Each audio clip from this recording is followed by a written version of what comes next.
était réfugiés italiens, donc on n'a pas d'école, mes parents parlaient mal le français, donc on était des cancres. On était toujours dernier de la classe. Donc moi, par contre, je sentais que j'avais quelque chose en moi.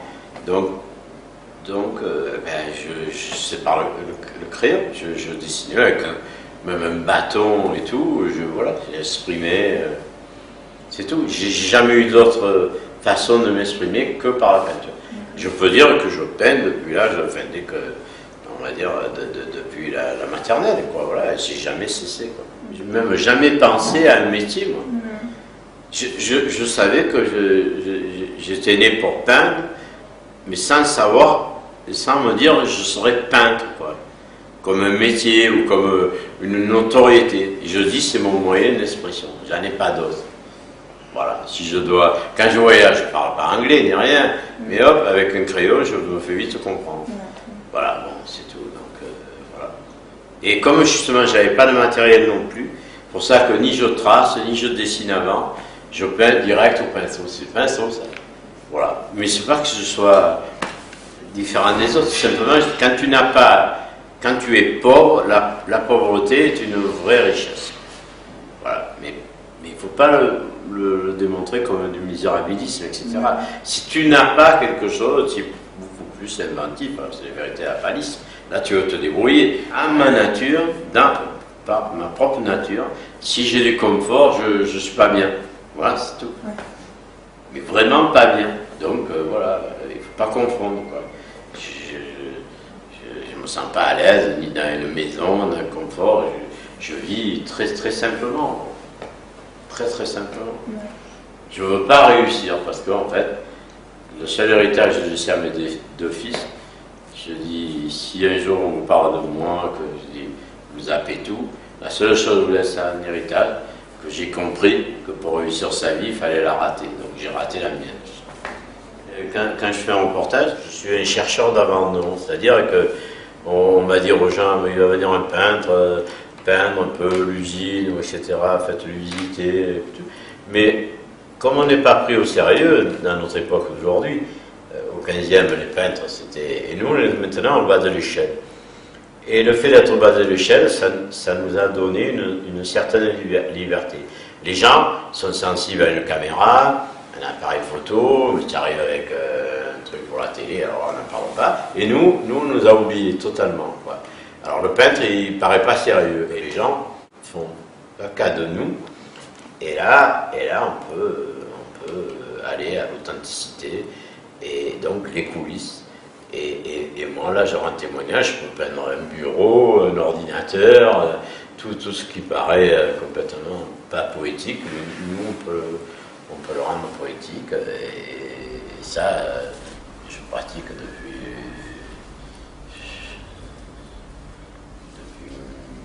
on va dire, 1975, 1976, le reportage. Alors, j'ai fait le reportage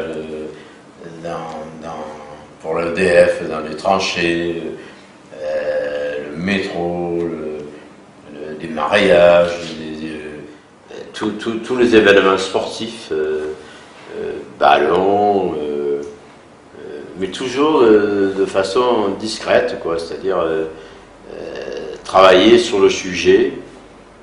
Après, il y a ceux qui refusent. Alors, tu rentres dans un bureau, je pouvais peindre un porte-manteau, parce qu'une veste accrochée sur un porte-manteau, il faut avoir une poésie extraordinaire qui expliquait tout, quoi. Tu sais, le PDG qui enlève sa veste. Et voilà, le reportage, c'est intéressant parce que les gens s'abandonnent et que tu restitues une image qu'eux-mêmes méconnaissent, quoi. Dire un mot,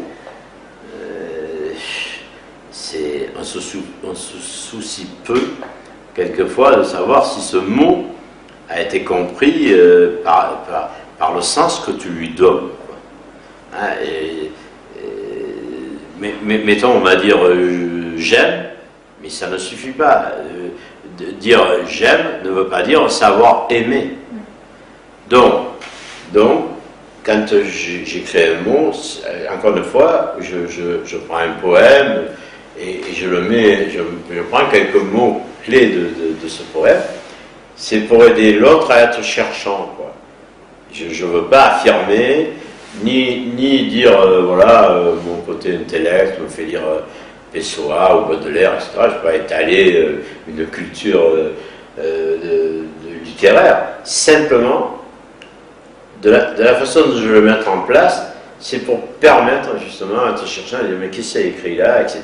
Voilà. Alors souvent, des fois je prends des textes, un article, etc. Je le mets sur une toile et pour qu'il y ait cet intérêt. C'est comme quand je chantais des fois à des jeunes, je chantais du Brassens en rap, quoi. Ou du Moudier, ou du... Alors il me faisait oh monsieur, c'est méchant ça, c'est méchant. Je dis non mais c'est pas de moi, c'est de Jacques Brel ou de Brassens. Eh bien, il suffisait de donner ces textes façon rap pour qu'il y ait une curiosité. Alors le mot, sans prétention, c'est pas pour moi que j'écris les mots, c'est pour être peut-être un petit lien. Parce que je me suis toujours aperçu dans ma vie, et en étant toujours dans les coulisses, que souvent ça tient à rien, quoi. Ça tient à ce petit mot qui n'est pas entendu ou qui est mal dit.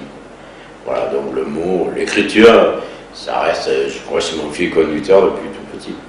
Quand il y a des événements, une guerre, tout ça, quand il y a eu la guerre de Yougoslavie, eh bien j'ai fait des peintures très fortes là, sur ce... Parce que j'étais... Et après, j'ai décidé de partir. Je suis allé à pied, jusqu'en Yougoslavie, pendant la guerre. J'ai fait un convoi de mots d'amour. J'ai apporté des mots d'amour. Parce que chaque fois qu'il y a la guerre, on y a envoyé des colis, des conserves, des pulls. J'ai dit, tiens, pourquoi... Alors, je suis revenu aux mots. J'ai dit, pourquoi on n'écrivait pas des mots d'amour? Et sur la route... Quand on me disait pourquoi je foutais là, alors je disais toujours comme un mot d'amour, les gens étaient fous, c'est quoi les mots d'amour? Voilà. Donc si on ne transporte pas l'amour, l'humanité ne se fera jamais, quoi. Donc il faudra encore quelques millions d'années. Moi je suis très optimiste.